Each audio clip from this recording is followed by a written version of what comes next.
Welcome. This is the second video for the principles review portion of the course. Now that we've reviewed supply and demand, we're going to put them together and talk about market equilibrium. So market equilibrium is defined by the intersection of supply and demand. You need both curves to complete the model. Since each relate the price of a good to the quantity either supplied or demanded, when you put them together, you see the point where trades occur. Right? You see that point where the quantity that consumers want to purchase equals the quantity that suppliers want to provide at a prevailing price, right? That defines our equilibrium. We call it an equilibrium because it's the point towards which the market is going to tend, is going to move, right? If we think about a ball on a hill, there is a point of equilibrium where the ball will rest and stay in its spot. But if we shift it ever so slightly to the left or right, that ball is going to continue down, right, and roll. So when the market's at equilibrium, it's going to stay there. We don't expect it to move as long as there's no other shocks. But if it's not at that equilibrium point, we do expect adjustments. So again, that point where supply and demand intersect is called the market equilibrium, and it's going to define for us both the equilibrium quantity and the equilibrium price. So we have the equilibrium price on the vertical axis and the equilibrium quantity on the horizontal axis. And again, it's defined by this point of intersection between supply and demand. We just trace over from that intersection point to each axis to identify which quantity and which price give us that equilibrium. In our pictured market here, we're looking at the market for tomatoes, and we can see that the equilibrium price in this case is $3. And at that price of $3, consumers will they want to purchase 400 pounds of tomatoes. And sellers want to supply 400 pounds of tomatoes. So quantity supplied is 400. Quantity demanded is also 400.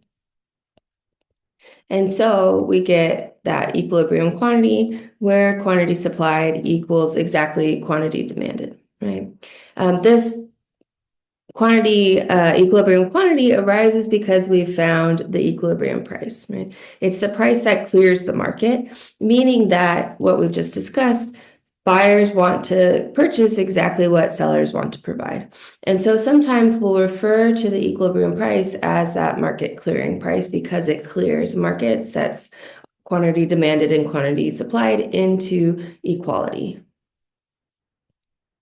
If instead our price was below $3, right, maybe at 2, or above, right, maybe at 4, we're not going to expect the market to clear, right? If the price is below equilibrium at $2, what we're going to see is that that $2 price intersects or lines up with the supply curve at a much lower point in terms of quantity than it does for the demand curve.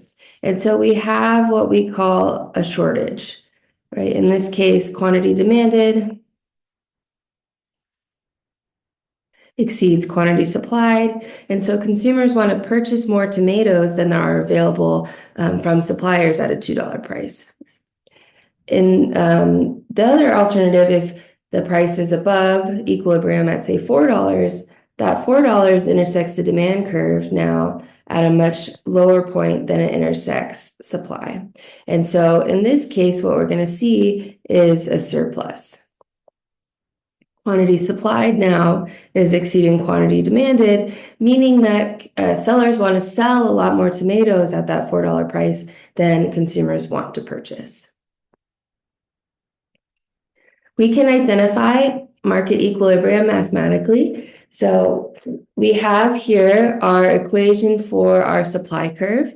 Notice that we can identify that this first equation is our supply curve, regardless of what the text says, by the relationship between quantity and price, right? In this case, it's positive. As price goes up, quantity is also going up.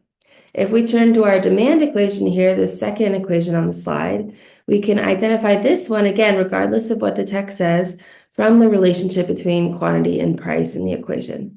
In this case, it's a negative relationship. So as price goes up, quantity demanded is going to fall, right? And that defines fundamentally our demand curve, right? Demand curve slope down. That's known as the first law of demand. And so we expect that negative relationship to be represented in the demand equation. In contrast, for supply, right, first law of supply is it slopes up. And so we expect to see that positive relationship represented in the supply equation.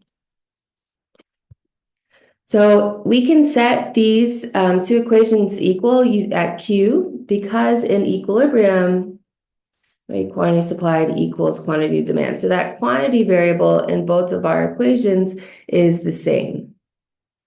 So we'll have quantity, right, again, this is quantity supplied equal to 200 price times the price minus 200.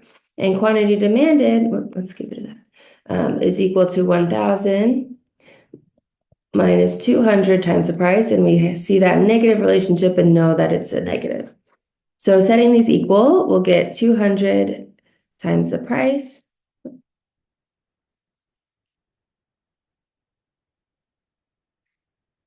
minus 200 equal to 1,000 minus 200 times the price. We're going to add 200 times the price to both sides. That's going to give us 400 times the price minus 200 is equal to 1,000. We're going to add 200 to both sides. It gets us 400 times the price is equal to 1,200. Then we'll divide both sides by 400. And that'll leave us with a price of $3, which is what we see graphically, right, is the correct equilibrium price. But let's say that we didn't have this nice graph to tell us what the equilibrium price is. The way that we can check that we have the correct equilibrium price is by substituting it back into each of our supply and demand equations and ensuring that the quantities equate, right? So let's do that now. So for supply, we'll have quantity supplied is equal to 200 times the price, which we found to be 3, minus 200. That gives us 600 minus 200, which is 400, right? So quantity supplied is 400 pounds. Turning to our demand equation, we have quantity demanded is equal to 1,000 minus 200 times the price. Again, we found the price is 3, so we'll substitute 3 for the price. That gives us quantity demanded equal to 1,000 minus 600, which is equal to 400. So we get that quantity demanded is also 400 pounds. Since these equal, we know that we've found the correct price and that our equilibrium quantity is 400 pounds, which we can confirm using our graph. Right. So we're going to look at this question again of why do markets move towards equilibrium? We've mentioned before that if the price is in the market is greater than the equilibrium price, we're going to see a surplus. You can also call this excess supply. That's what your textbook refers to it as. I prefer the term surplus. All right, so we have quantity supplied being higher than quantity demanded at a given price. So in this case, what's going to happen? Well, what this surplus means is that sellers have more tomatoes, right? We can imagine we're at a hypothetical farmer's market. Sellers have more tomatoes than buyers are willing to purchase at the going price.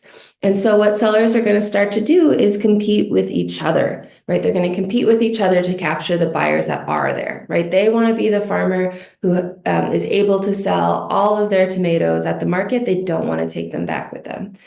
So what we expect them to do is compete through price, right? What we expect to see is them marking down their tomatoes as the market goes on, recognizing that, oh, people aren't buying as many tomatoes at this price as I thought they would, right? So they're competing through price, right? So they're going to bid that price down until it reaches that equilibrium point when the market clears.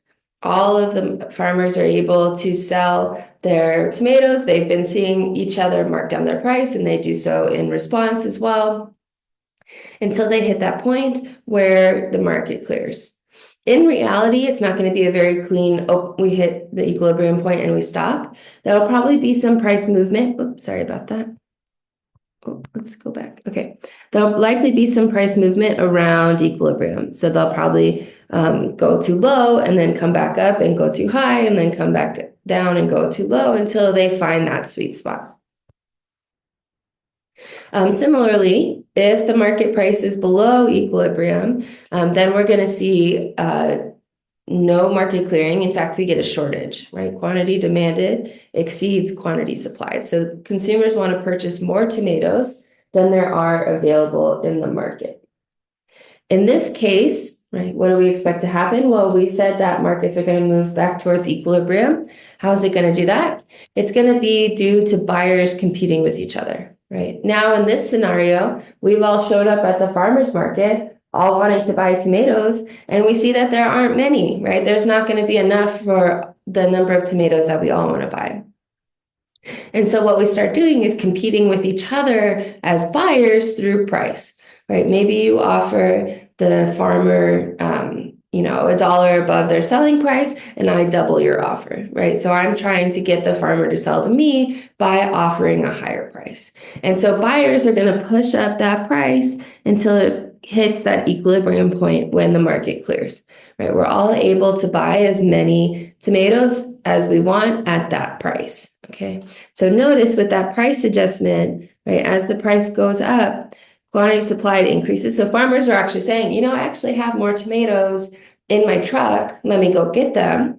And consumers, sorry about that. Consumers are reducing the number of tomatoes they want to purchase. Right? Maybe I came to the market thinking, I'm going to buy enough tomatoes to make tomato soup for myself and my brother because I'm a nice person and I'm going to make him some tomato soup.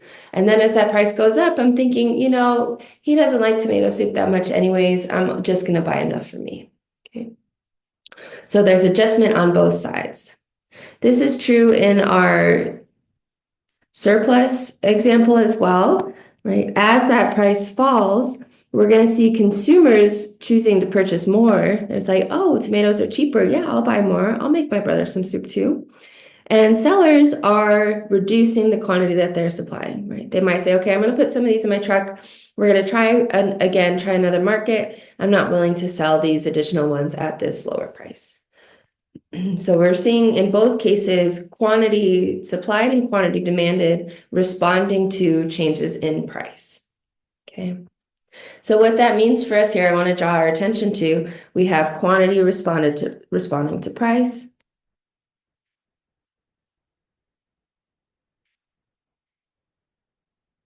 So that means that price is our independent variable here, and quantity is our dependent variable, right? That means that price determines the quantity that prevails on the market, right? Not the other way around. So price affects quantity. Quantity does not affect price. So now that we have this concept of equilibrium, we want to think about what happens when we have shifts in our market, right? What happens when curves change? So, excuse me. So in this example here, if we look at the graph, we have salmonella being suspected as having affected our tomatoes, right? So we're going to the farmer's market, having heard rumors that, these tomatoes might have salmonella on them. What's that going to do? That means that we're not going to buy as many tomatoes as we had planned, right? Maybe we buy a few, we can say we're going to clean it really well. But we're definitely not going to buy as many at the $3 price as we were before. In fact, in this case, we're not buying any at $3, and we have a new demand choke price at $2.50, right? If I'm paying for salmonella-infected tomatoes, I am not paying any less than, any more than $2.49, right? And in fact, we get that much lower equilibrium price of $1.75. All right, so let's look at this mathematically. So our original supply curve is going to stay the same. So we'll have quantity supplied equal to 200 minus, 200 times the price minus 200. Okay, so quantity supplied is equal to 200 times the price minus 200. And we have a new demand equation now of 500 minus 200 times the price equal to quantity demanded. We're going to set quantity supplied equal to quantity demanded to find our equilibrium price. So we'll get 200 times the price minus 200 equal to 500 minus 200 times the price. From here, we're going to solve for P. So we're going to add 200 times P to both sides. That gives us 400 times the price minus 200 equal to 500. Then we're going to add 200 to both sides. That gives us 400 times the price equal to 700. And then lastly, we'll divide both sides by 400. Okay, so 700 divided by 400 leaves us with $1.75 as our equilibrium price. And again, we can see that in our graph. Now we want to see what the equilibrium quantity is at this lower price. So we're going to substitute for the price in each of our equations here. Whoops, our graph went away. Let's try to get that back. There we go. Okay. So substituting for the price, we have quantity supplied equal to 200 times the price, which is now 175 minus 200. 200 times 175, that's going to get us 350. So quantity supplied is equal to 350 minus 200. So quantity supplied now is 150 pounds, which is what we see on the graph. But let's check it using our demand equation. Let's make sure we get the same quantity demanded at a price of 175. So we'll have quantity demanded is equal to 500 minus 200 times the price, which is 175. Right, 200 times the price is 350. So we'll have 500 minus 350. And that's going to leave us with quantity demanded of 150 as well. Quantity supplied equals quantity demanded. And we are, in fact, at a new lower equilibrium at a price of 175. Let's suppose instead that we have a shock to farmers' marginal cost of production in that the fertilizer they use becomes cheaper. So we're going to have a positive supply shock, as you can see in the graph. We move from S1 to S2, and that movement of the supply curve is down and to the right. Okay, so to solve for our new equilibrium, we're going to use a new supply equation. So we'll have quantity supplied equal to 200 times the price plus 200. And quantity demanded is going to be our original one. So 1,000 minus 200 times the price. We're going to set quantity supplied equal to quantity demanded and solve for price. So we'll have 200 times the price plus 200 equal to 1,000 minus 200 times the price. We're going to add 200 times the price to both sides.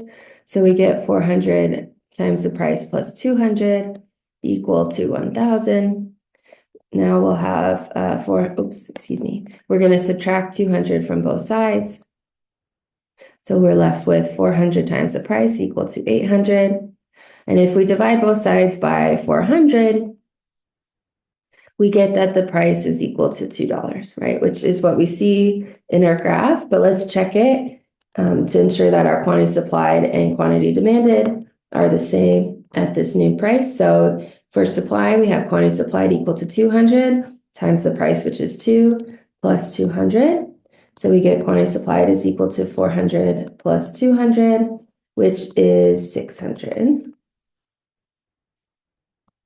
Quantity demanded now is 1,000 minus 200 times the price, which is 2. So we get, 1,000 minus 400, which is 600. So we get that quantity supplied and quantity demanded is the same. So we have identified the correct price, and our equilibrium quantity is 600, as we can see on our graph. All right, so now we're going to do a practice question.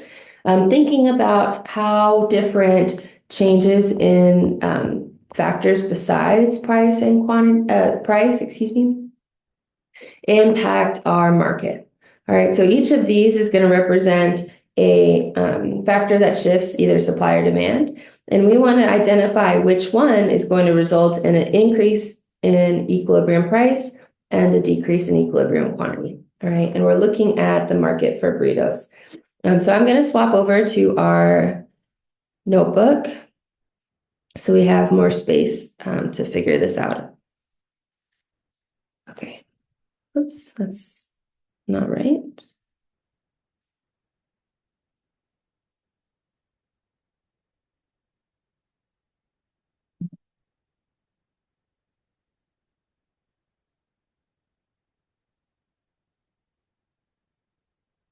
Okay, it's giving me a little trouble. I think you might be able to see it, but on my end, it's hidden. Okay, here we go. All right, so we're doing practice question 1.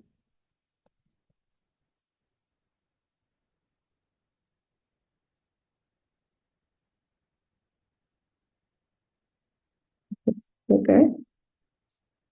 All right, so we want to know in the market for burritos, which shock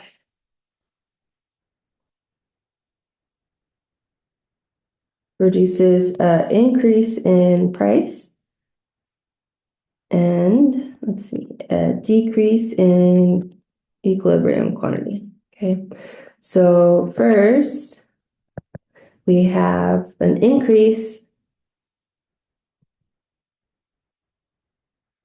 in the price of beans,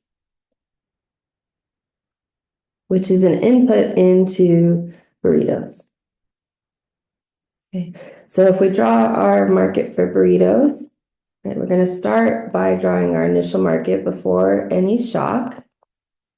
And I use these knots under the supply and demand as well as price and quantity notation labels so that you know where we started. So we have P star naught, Q star naught, S naught, D naught. All right. And now looking at our shock, suppose that the price of beans increases and beans are an input into burritos. That means that the marginal cost of production has increased. And so we're going to see a negative supply shock. So our supply curve is going to shift. Oops, sorry about that. Our supply curve is going to shift up and to the left. Now, this means that with beans being more expensive, sellers need to be paid more in order to provide the same amount of burritos. Okay, this negative supply shock is going to increase our equilibrium price and decrease our equilibrium quantity, right? So right off the bat, it seems like we have the answer, but let's check our other options just to be sure. So going to B has us looking at a scenario where there's new advancements in burrito making technology. So we're going to assume that this means that it's now easier to make burritos. The marginal costs of production have fallen as a result. Okay, so we're going to start by drawing our initial market.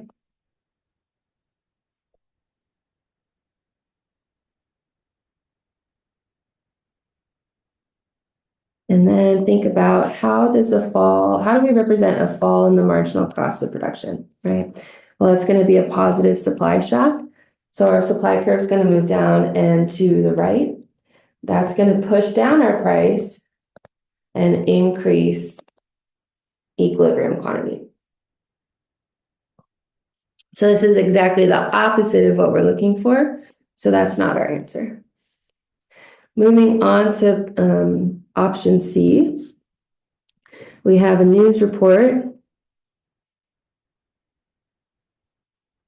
on the negative health effects of burritos.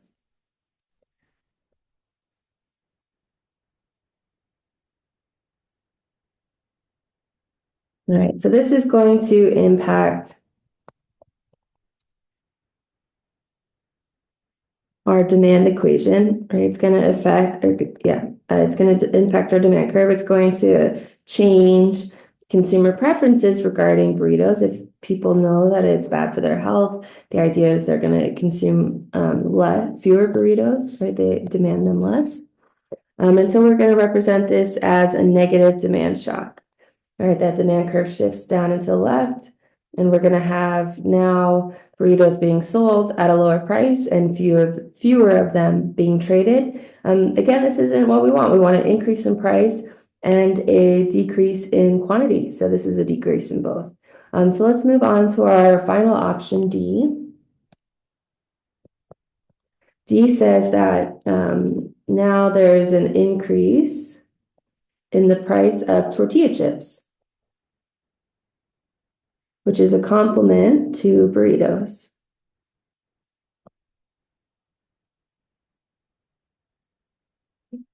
So let's start again. We're going to draw our initial market.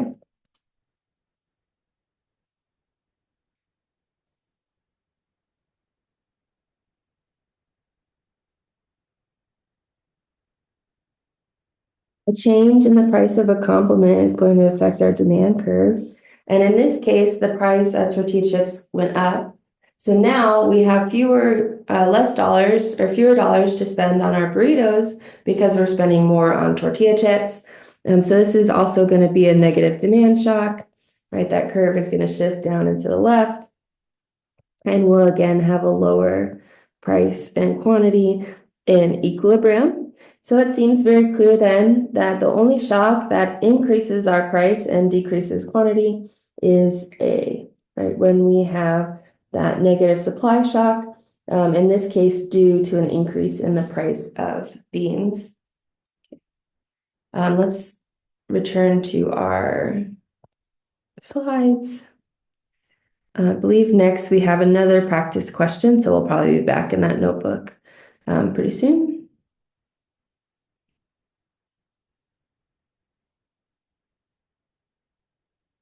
All right, so one, we said A, let's see if we're right, and we're correct. Okay, so moving on to two, now a similar question, looking at the market for hot dogs in this case. We want to know which of the following shocks is going to decrease the equilibrium price and decrease the equilibrium quantity. All right, so let's look at that. We're going to go back to our notebook to have more space.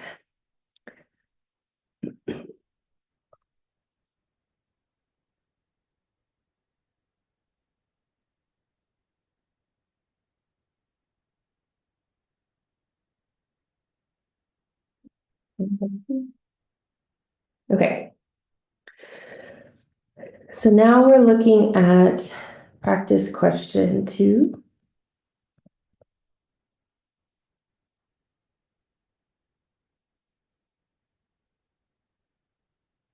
We want to know for the market for hot dogs, what a shock will cause our equilibrium price to decrease and our equilibrium quantity to decrease. Okay.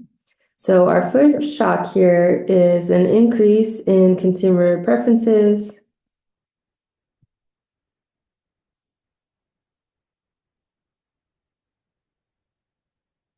for hot dogs. So that's a very obvious positive demand shock, right? People like hot dogs more for some reason, right? Whatever that might be. All we know is that their preferences have changed such that they enjoy hot dogs more.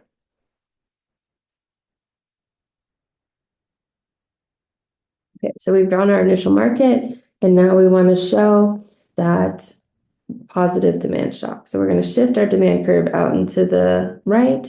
That's going to cause price to increase and quantity to decrease, right? So clearly the very opposite of what we're looking for. Let's move on to our second shock. In this one, we have a decrease in the price. Oh, excuse me. Our market was for hot dog buns. So I'm sorry about that. Our market is for hot dog buns. So if consumers prefer more hot dogs, We might expect then them to be wanting more hot dog buns as well. And that's going to be that same positive demand shock. All right, so now we have a decrease in the price of hot dogs, which is a complement to the buns.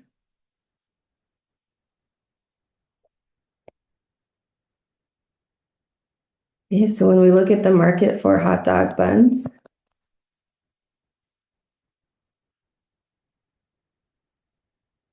we want to again draw our initial market. That change in the price of a complement is going to shift our demand curve. And in this case, hot dogs are cheaper, meaning that consumers have more dollars to spend on the buns. And so this is going to be a positive shock, right? People are going to purchase more hot dogs. They're probably purchasing more of both. And so we have, again, an increase in both the equilibrium price and equilibrium quantity. So the very opposite of what we're looking for. Now let's say that the price of hot dogs increases. So now we're having the opposite change where the price of the complement goes up. Looking at our hot dog bun market, we're again going to start by drawing our initial market.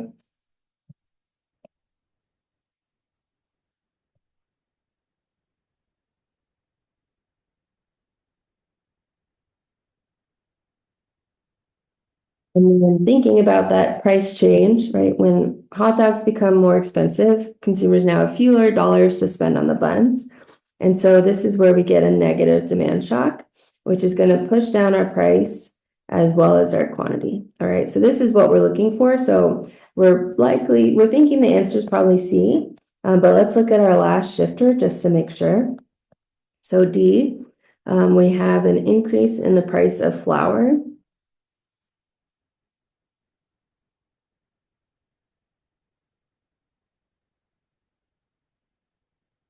Which is an input into hot dog buns.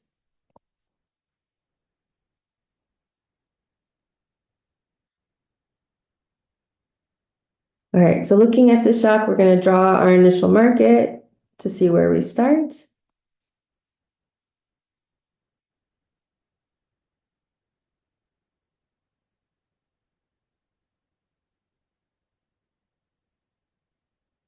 And then we can represent our shock. So this is an increase in the price of an input. So it's going to increase the marginal cost of production, meaning it's a negative supply shock. So supply is going to shift up into the left, which is going to increase the price in equilibrium and decrease the equilibrium quantity, which is only half of what we're looking for, right? We want both to decrease. So that tells us we were right. C is our answer. So let's go back to our slides, see if we're correct. And we are correct. Great. All right, so we've just looked at how equilibrium can change, but now we want to think about what's going to determine the size and magnitude of those shifts. And the answer is going to be one, just how large the shift is, right? Is it a huge demand shock? It is a huge supply change, right? Secondly, what's going to determine the degree of change for price and quantity is the slope of the curves. All right, so you can see in the images here, we have, whoops, sorry about that. Oh, can I zoom in?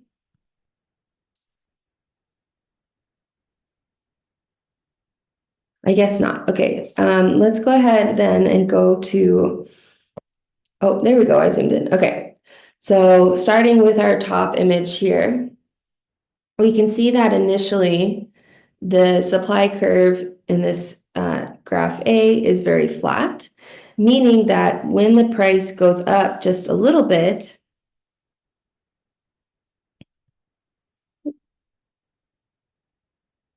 how do we zoom in again? Oh no. Oh, that's new.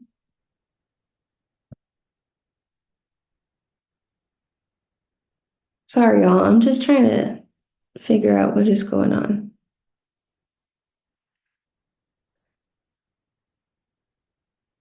Okay, there we go. All right. So when the price change goes up just a little bit, we have our quantity demanded and quantity supplied, so that equilibrium amount changing to a much larger degree. If we compare that to where the supply curve is much steeper, now it takes a very large price change for the equilibrium quantity to change just a tiny, tiny bit. So that slope of the curve really matters, right? How responsive, in other words, is quantity supplied in this case. And so this is where we're going to get to elasticity, and that will be in the next video. All right, we can see a similar dynamic here in these bottom images. Now we're looking at the slope of the demand curve and shifts in supply. All right, so when demand is very flat, a very small change in price is going to elicit a very large change in quantity. Whereas when demand is very steep, it takes a very large price change for quantity to change just a little bit.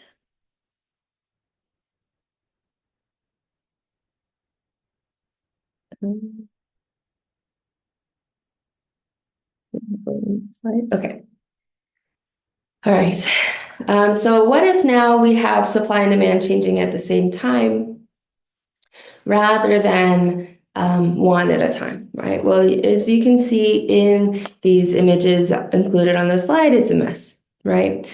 So in general, we're never going to shift both curves at the same time because it breaks that ceteris paribus assumption, right? We want to hold everything constant and only change one thing at a time so that we can actually see the impact of that change, right? If multiple things change, we have no way of telling what impact either of the changes has, right? So in part A, when both supply and demand shift, right? In this case, supply has a negative shift and demand has a positive shift. We can tell that the price went up, but only through having very specific information can we tell that quantity increased, right? In general, we're only going to be able to know that price is going to increase. All right, B, here we have a similar, both are shifting, price has gone up, but now quantity is the equilibrium quantity is equal to what it was before. And in the third one, we see that again, price has gone up, but now the equilibrium quantity is less than it was. All right, so that shifting of both curves means you can only ever tell either the price change or the equilibrium quantity change. So it's not very helpful. All right, we're going to stop here for this video, and the next one we'll pick up and finish this off with elasticity.